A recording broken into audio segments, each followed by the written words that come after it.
اگر شریعت کی روح مار دی تو اسلام کو ایسا کوئی واسطہ نہیں ہے. ہمیں رسول اللہ نے دین اس لیے دیا تاکہ ہم زندہ روحیں بنے. ہمیں دیکھ کے لوگوں کا احساس ہو کہ یہ زندہ قوم ہے, ان کے اندر زندہ روح ہے, یہ نیکی کو نیکی, برائی کو برائی کرتے ہیں.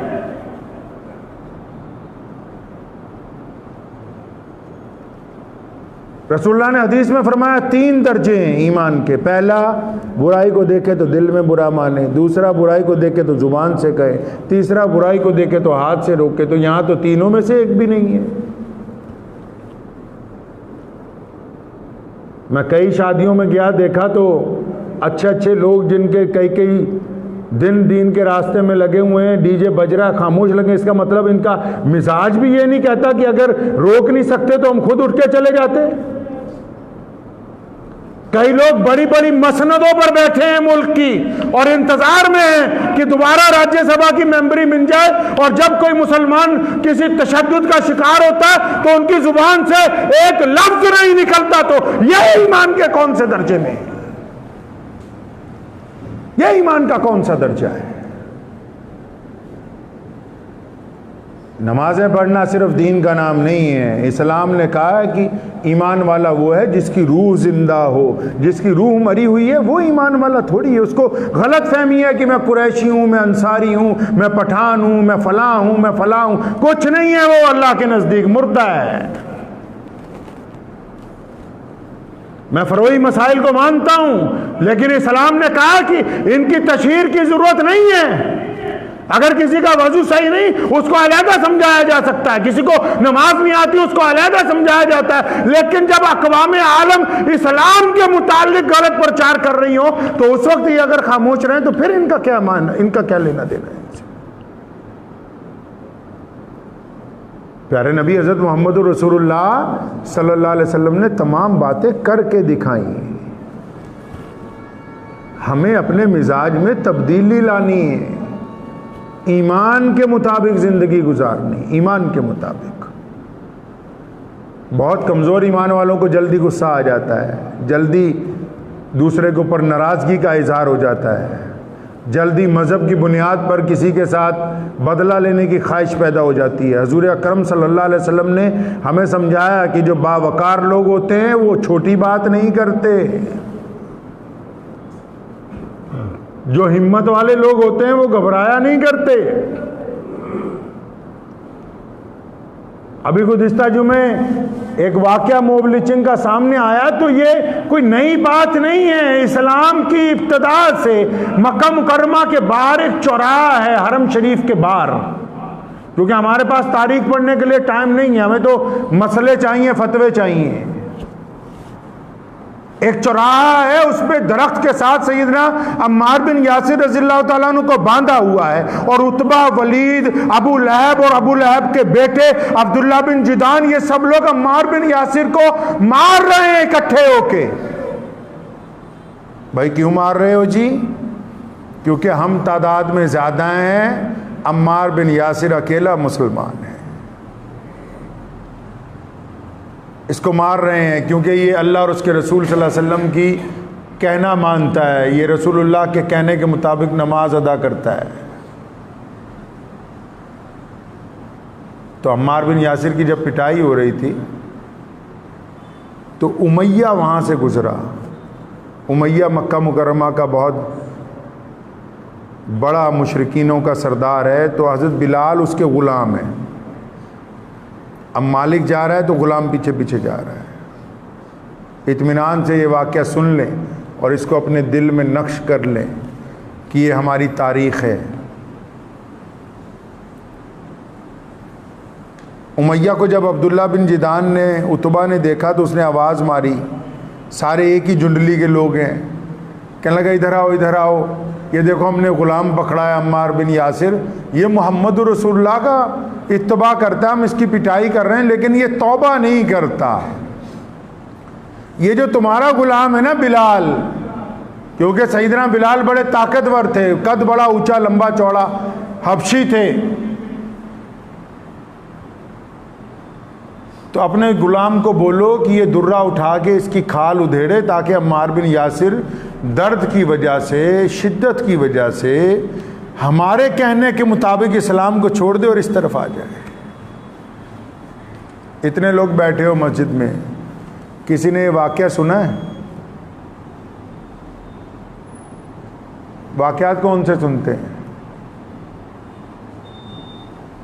یہ پوچھ لو کہ بھئی نماز میں فلاں اس نے پیر دو آگے کھول کے کھڑا ہو گیا تو اس کی نماز ہوئی کہ نہیں ہوئی، اس نے رفع دین کر لی تھی اس کی ہوئی کہ نہیں ہوئی۔ ہم کوسوں دور ہیں اسلام سے، کوسوں دور۔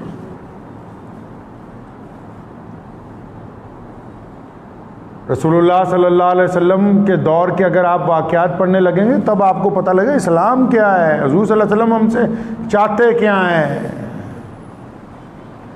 فتووں سے نہیں، محمد رسول اللہ کو اللہ نے خلق عظیم بنایا، انہوں نے اپنے کردار سے بدلا ہے دنیا کو، اور تمہارے فتووں سے دنیا بدلنے والی نہیں ہے۔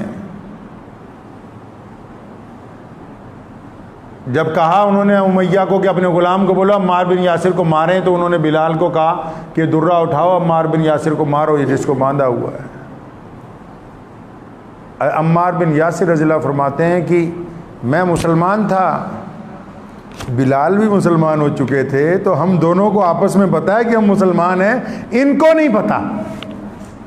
امیہ کو، ابو جہل کو، ابو لہب کو، عتبہ کو، ولید کو، ان کو نہیں پتا کہ ہم دونوں بھائی ہیں۔ تو فرماتے ہیں کہ جب حضرت بلال رضی اللہ تعالیٰ عنہ درہ اٹھانے کے لیے جھکے تو میں نے آہستہ سے سرگوشی میں کہا کہ بھائی دو چار درے مار دینا، ورنہ یہ تمہیں بھی پکڑ کے ماریں گے اگر تم ان کا کہنا نہیں مانو گے۔ تاریخ دانوں نے لکھا ہے سیدنا بلال جھکے، درہ اٹھایا اور تیز تیز گھمانے لگے درے کو۔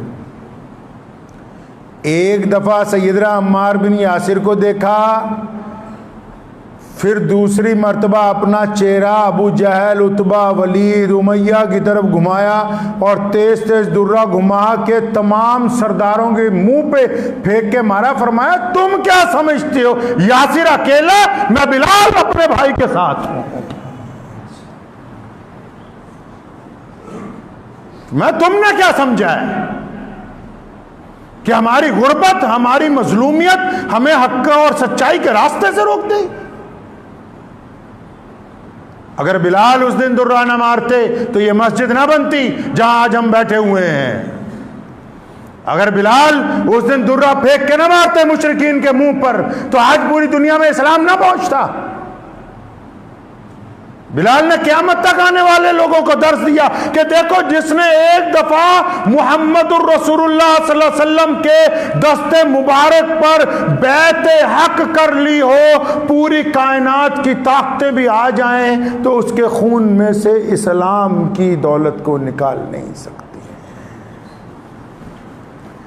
جن کے عقیدے کپڑوں کی طرح بدلتے ہیں وہ مسلمان نہیں،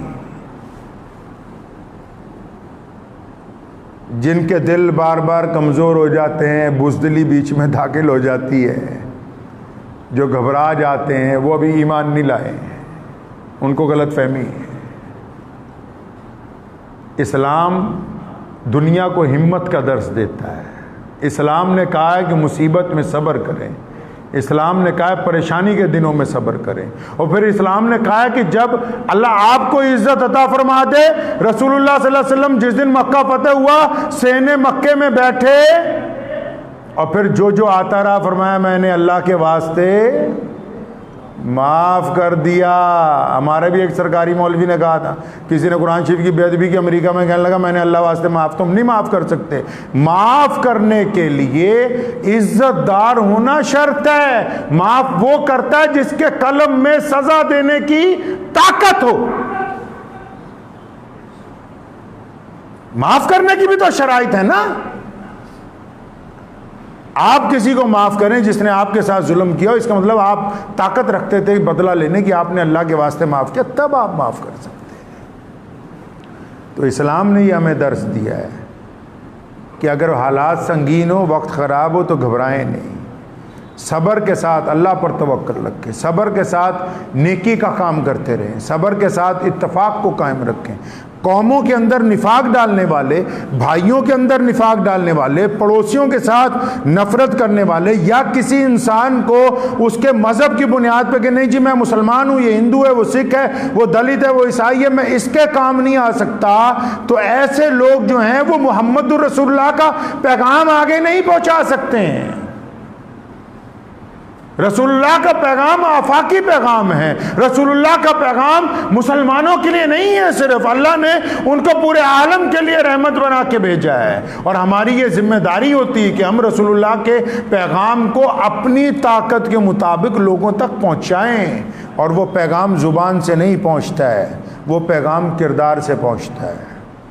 پڑوسی کو یہ کہنا پڑے گا کہ عبد الرحمن کی نگاہیں نیچی ہوتی ہیں، یہ ہماری بیٹی کی طرف گندی نگاہ سے نہیں دیکھتا، یہ رسول اللہ کا حق ادا ہوگا۔